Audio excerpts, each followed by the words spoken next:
poslední scéna, kdy vlastně déšť, vycházejí dva chlapi z kapličky a vezou tady tou cestou Mozarta na voze. Začíná to vlastně na tom Vyšehradě, jak všichni brečej, a najednou střih a jsou v ohnicích a hážou ho do hromadného hrobu a pak už mluví jenom Salieri a je závěr toho filmu. Takže můžeme tady dovnitř. Tak pojďte s náma, jestli to chcete poslechnout. Takhle, už jsem byl přemluven. Takže tady vlastně po levé straně můžete, já budu se snažit mluvit, abyste to slyšeli. Vlastně vidíte tyhle ty kopečky po levé straně, to jsou všechno hroby. Po pravé straně můžete vidět, když se to roka půl neseká. Já jsem sem přišel, když se to nesekalo 20 let. Takže to byla taková velká džungle odpadková.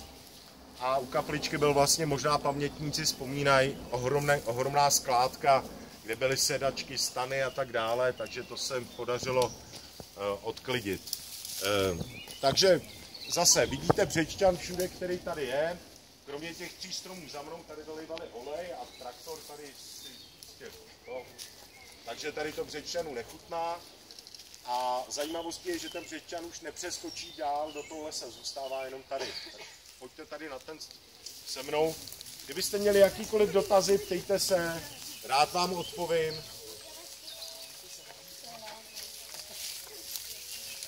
Je to takový břečťanový moře, tohle budeme čistit na podzim. A vlastně ten břečťan, ten hřbitov svým způsobem zachránil, že jo? Protože ty kopečky drží, bere vodu a vlastně i bere to teplo z toho slunce, i když se moc tepla nejde.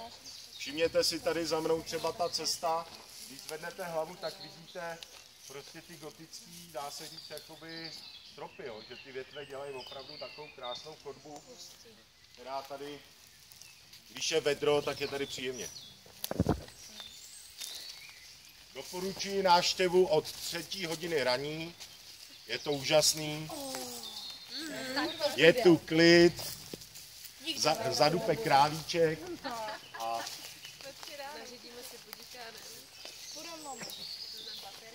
takže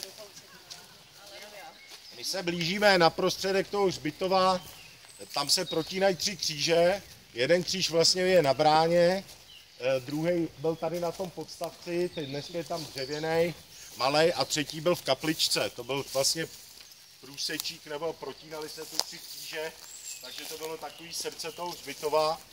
A v roce 1982 tady v tomhletom místě probíhaly i ty satanský rituály, jak různě čtete, tak využívali tohleto místo toho střed toho hřbitova na ty rituály, ale státní bezpečnost byla kvalitní.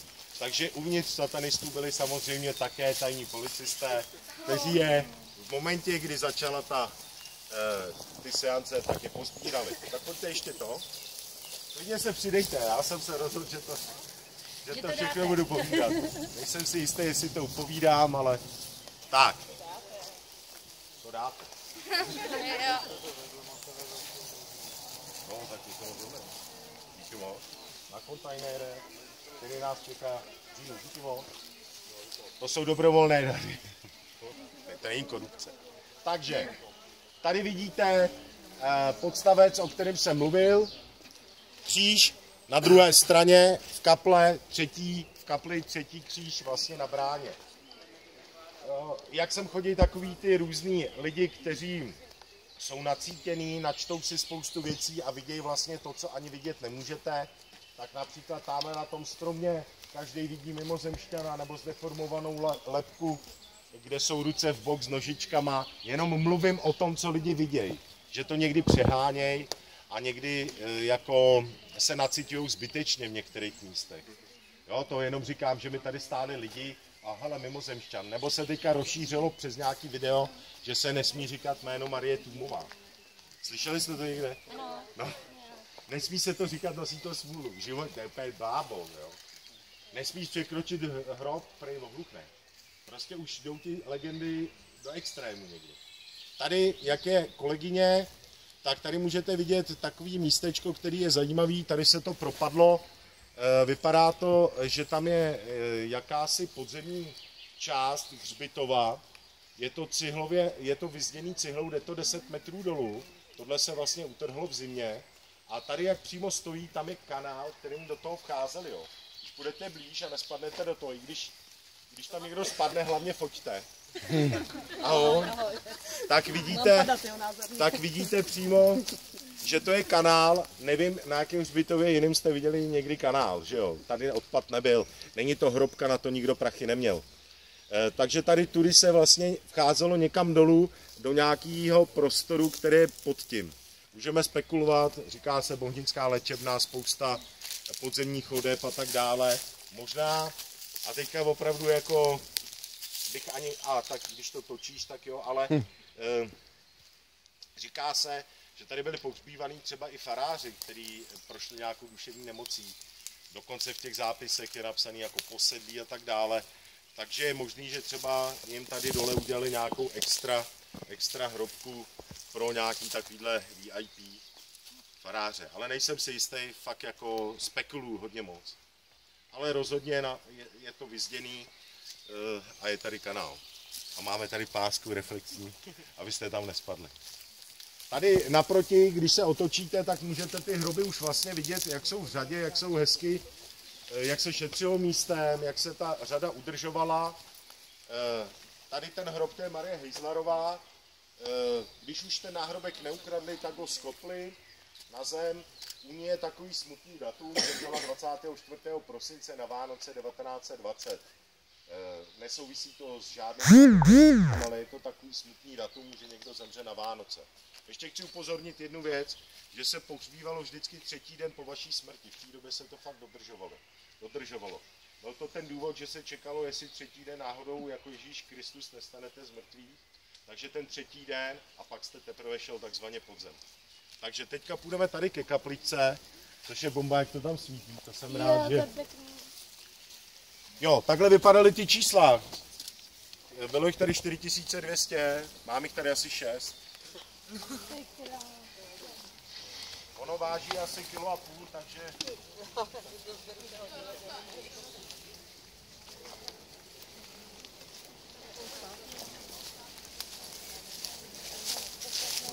Můžete si všimnout takových těch tors, těch náhrobků, který postavili ty rodiny, jsou většinou bez jména, až teda tady na malý přímo.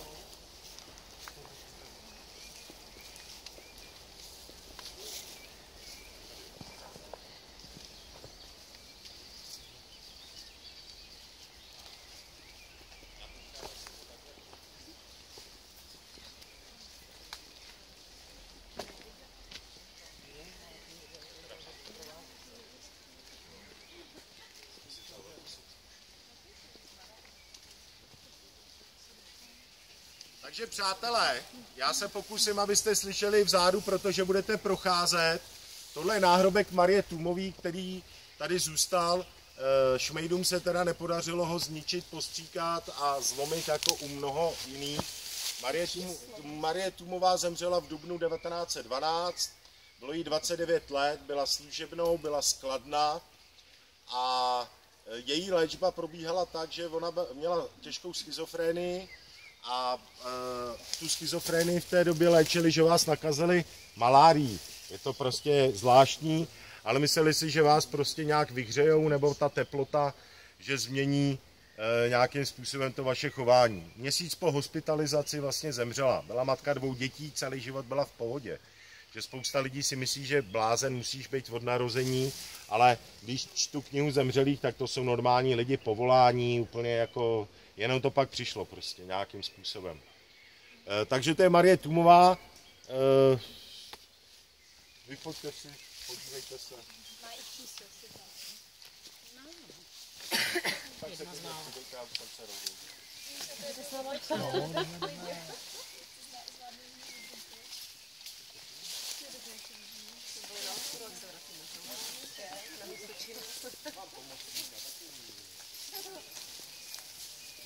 Takže přátelé, já ať se s tou partou tady, protože máš svého komentátora, kaplička, 2 topoly. Topoly jsou strážci. Nejvyšší stromy na hřbitově. Před 3-4 rokama to ještě byly 2 ruce, dneska je to 1 ruka. Ta pravá de facto je to ruka, která vás vítá, levá už je svázaná břečťanem. Kaplička měla zvonici, druhé patro, vyhořela v roce 89 a malba vnitřní byla taková šedivo-modrá, jednoduchá, uprostřed byl 2metrový železný kříž. Venkovní malba de facto takhle nažloutlá. Po stranách, tam jak vidíte z tohohle pohledu hlavy těch lidí po stranách, tak tam byly 2 mramorové desky, které v roce 1932 slavnostně přivez italský velvyslanec Guido Rocco a ty desky financoval osobně, říkal, že to bylo ze svýho, Benito Mussolini, se kterým jsme v roce 1932 byli kamarádi. Nedivte se, historicky dolů do těch boxů přivez hlínu z jejich rodné oblasti, takzvaného Tridentu, a vlastně těch 48 Italů, který tady ležejí, ty byly evakuovaný z Tyrolska v roce 1916, bylo evakuováno 60 000 lidí z Rakouska.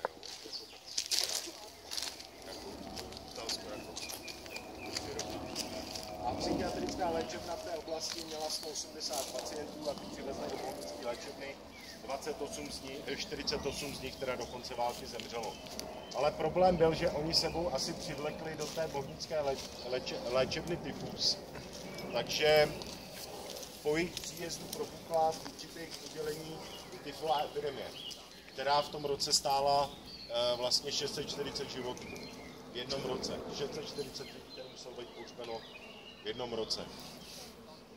Takže říkám, je to kaplička je samozřejmě zdevastovaná, ale má svý kouzlo, má prostě a ten Břečan vytváří nádhernou atmosféru. Tady bylo velké smetiště, kamínky jsem sem nechal navozit, samozřejmě to jako neubráníte, to bych tady nalil tolik roundupu, že by sídliště umřelo.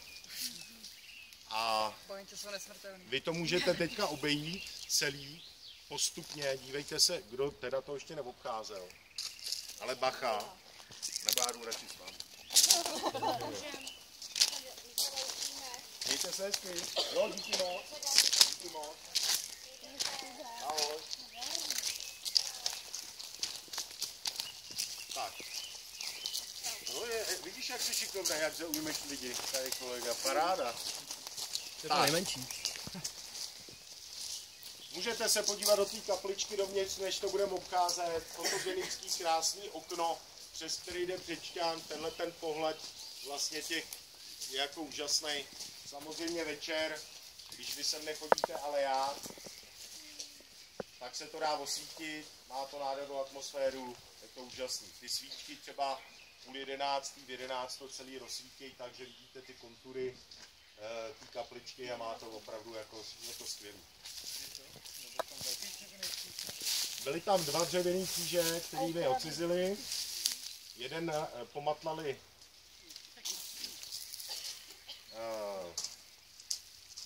fekáliema, lidskýma, takže jsem tady v roušce a v gumových rukavicích to očistil a za 2 dny ukradli. Tak si dokážete představit, jak jsem byl příjemný, když jsem někoho potkal tady. S mojím klackem každý a tak dále. Takže teďka touhle cestičkou půjdeme, já vám z kraje hned řeknu, tady je márnice, nevstupovat, je tam schnilej trám, aby na vás nespadl. Vylezete z márnice, půjdete podél, tam já na vás budu čekat a budu vás vlastně tady ke kolegovi jakoby směrovat.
kteří nedostávali rakve do jistého.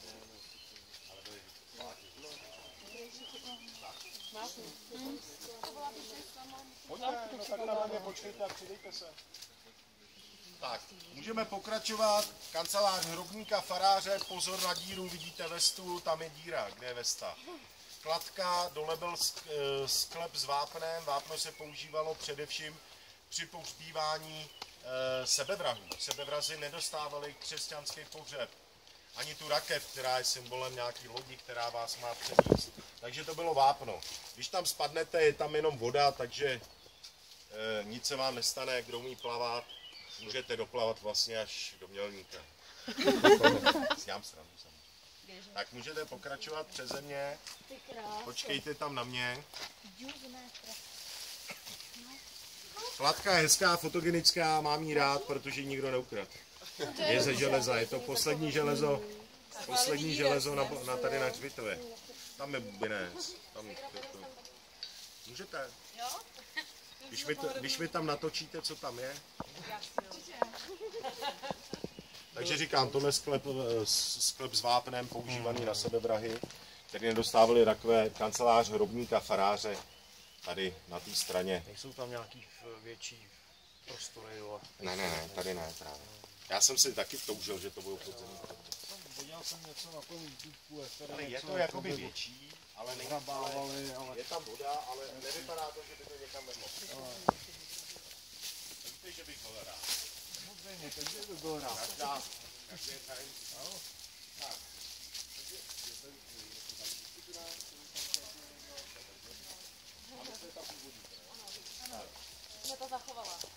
Takže to je asi tak k té mohyle. My teďka půjdeme na střed hřbitova, od středu se dáme doleva, půjdeme k zadní brance, kde ten hřbitov celý začal, pak půjdeme k mohyle. Tam nebude tolik prostoru pro nás, ale pokusím se vám vysvětlit, jakoby, nebo ukázat tu symboliku zednářskou, která je tam fantastická, nebo je dobrá.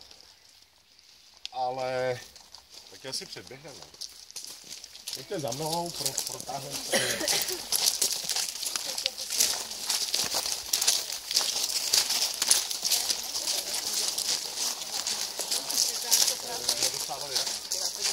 Nedostávali křesťanský pohřeb. To byl plátno, je to bylo. Můžeme poprosit jenom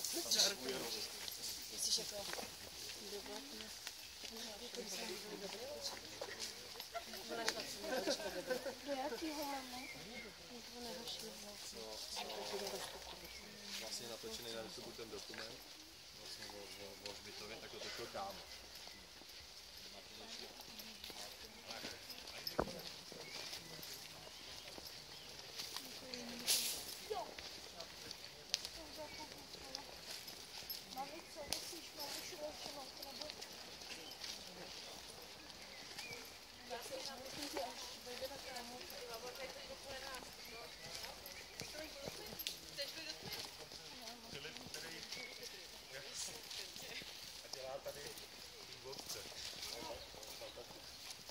Tak, já počkám, až se tady zase srazíme, přátelé.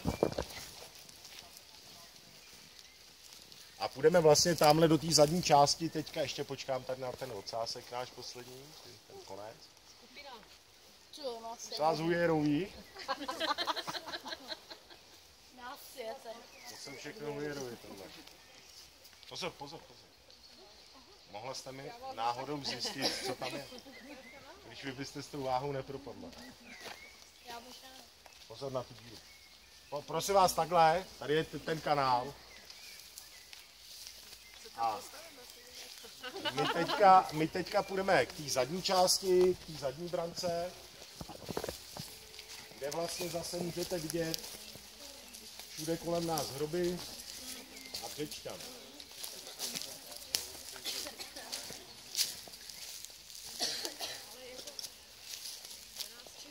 Můžete si pak právě všimnout té věci, když se podíváte za tu zeď, kde jsou ty stromy, de facto 2 metry od té zadní zdi, že už na nich není břečťan, jo? Že zůstává pouze tady na hřbitově, takže při pohledu za zeď, klidně se přidejte, jestli chcete. Děkujem. Pojďte s náma, tady jsou Hujerovi. tak si všimněte, že tam na těch stromech už zazdí není žádný břečťan, zůstává tady vlastně tady vládcem tohohle hřbitova.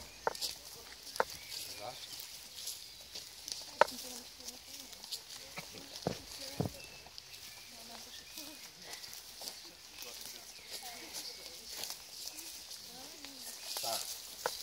Přicházíme k zadní brance. To je velká skupina. Přicházíme k zadní brance, která je zavařená a vlastně tady celý ten hřbitov začal. Tahle ta strana byl ten začátek toho hřbitova, který se vlastně posunoval furt směrem tam a tam, až skončil u té brány. S tím, že tahle strana ta je menší, tam se počítalo, řekněme, že to bude pokračovat někde po roce 48 dál, ale přišel žeh, nebo móda žehu, a církev byla už vytlačena ze společnosti, takže stačilo vás vlastně spálit a rozptýlit na nějaký pietní louce, takže ta strana vlastně už pak dál nešla. Podél téhletý zdi, tam bych moc nechodil, jestli tě můžu poprosit, když tě mám rád jako kamaráda, ale tam to jsou vlastně dětský hroby, tady podél téhletý stěny a můžete právě vidět, když pak půjdete, porovnáte tu levou stranu pohledem ty velikosti a tu pravou, že jsou to výrazně menší kopečky a hroby. Tam se ještě mohl, ale to začíná.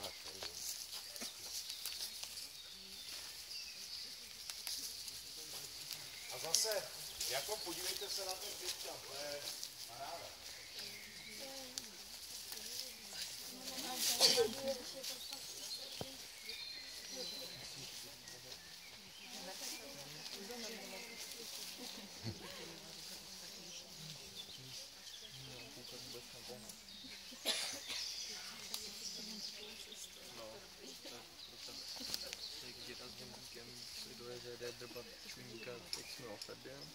To nevím, prostě se někdo ještě nedostane.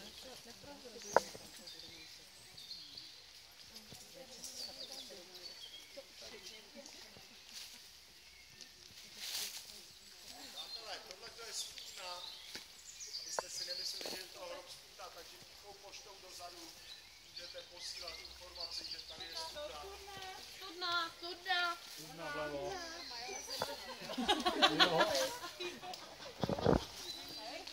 Starý Bruna vlevo. No, my jsme to říkali, to naši, když jsme to Ty, to by teda bylo. To by byla scéna, to by byl záběr. studnička. To bude takovej.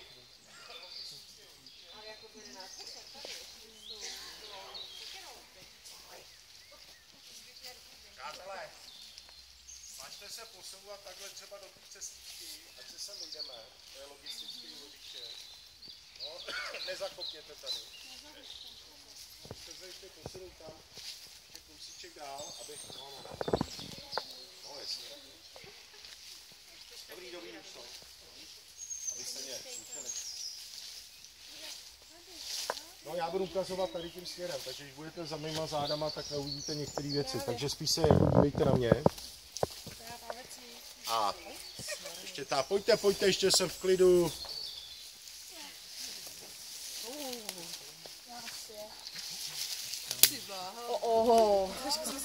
To nikdo nečekal. Možná to, že to bylo, přišla i ta další skupinka. ta druhá skupinka, tu má tam. Možná, že přijdu ještě. Tak. Takže přátelé, jestli už mě slyšíte, je tam vzadu. Tak, mohyla byla postavena v roce 1916, je věnovaná vojákům, kteří padli v první světové válce, nebo ne padli, ale padli z duševní nemocí v Bohnické léčebně, de facto zešíjeli z války. Je zajímavá svojí symbolikou. Nahoře můžete vidět omegu, což je smrt, alfa a omega, začátek a konec. Omega je smrt a další symbolika je tahle trojka. Jestli máte někdo v ruce baterku, jenom v ruce, rychle. Takhle, přesně. Já myslel někdo jako, nemyslel jsem jako rychle, ale aby to jako jsem neobtěžoval. Trojka. 1, 2, 3. Jinak všude jsou 2 tyhle ty kapky. Jediné místo na celý mohyle jsou 3 tady na tomhle místě. Můžete si ji obejít dokola 100krát, ale nenajdete nikde jinde trojku než tady. Pardon, to je řepka. Už tu řepku nesmím mluvit. A Omega by správně měla být na západ, což je tam tím směrem. Jo? A když tu mohylu obejdeme, tak tam je alfa a ta alfa vlastně je dělaná v zednářské symbolice, to znamená velký kružítko a v ní je úhelník. Jo? To je zednářský znak, tu mohylu stavili zednáři a ta trojka souvisí s tím, že oni měli ty světové strany trošku jinak, u nich byla jiná priorita, ale souvisejí s tím i tyhle ty dvě tůje. Tady je jedna tůje a druhá tůje je tamhle, ta špička, takhle, když ji uvidíte, tam je druhá tůje. No. Když to obejdete, uvidíte ji. Podle zednářů jsou to takzvané Šalamounovy sloupy. Po smrti přicházíte a přes tu alfu, kde jste vlastně živej ještě, jako, nebo s těma hříchama, paprsek do nebe, to vás očistí, přes omegu, přes smrt odcházíte. Trojka je důležitá v tom, že je to jako zesilovač toho křesťanství, je to nejsilnější číslo v křesťanství. Svatá trojice, 3 králové, 33 let bylo Ježíšovi, když ho ukřižovali. Ve 3 hodiny odpoledne, 3. den vzkříšení. Všude máte trojku. A tahle trojka vlastně té smrti tomu vašemu odchodu pomáhá, jako zesiluje ten váš odchod na onen svět, očištění na té mohyle. Takže ze začátku vlastně taková homole Břečťanů, nezajímavá, a nakonec celkem jako fajn povídání o symbolice.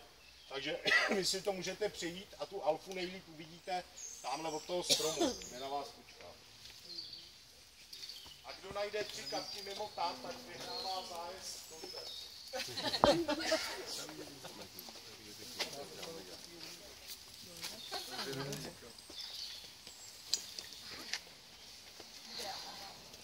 Takže tady z tohohle směru můžete vidět pak tu alfu, zednářskou, velký kružítko a úhelník položený. Ale jestliže jste s druhou skupinou mého kolegy Filipa, ten vám o tom řekne samozřejmě taky spoustu věcí. Nejste.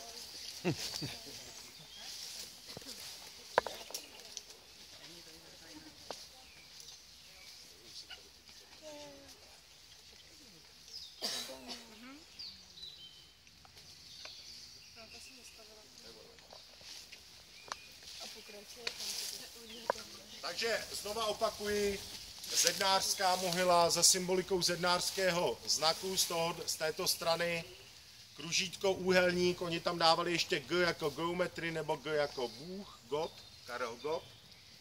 A tady za tímhletím stromem, kam půjdeme, možná i stojí se podívat na ten strom, abyste viděli ty lana toho Břečťanů za ty desítky let, který ho úplně svírají, když si na to zasvítíte, tak za tímhletím, v tomhletom prostoru začíná místo, kde jsou pohřbeni lidi, kteří si vzali dobrovolně život. Nebo u některých to bylo napsáno, že si ho vzali dobrovolně. Někdy ta spravedlnost,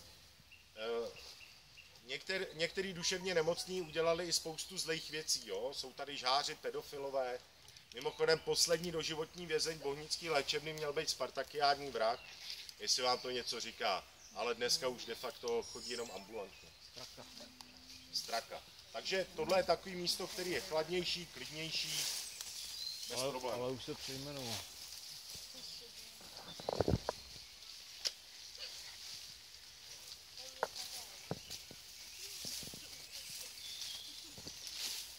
Držte se ve styčku, grupa.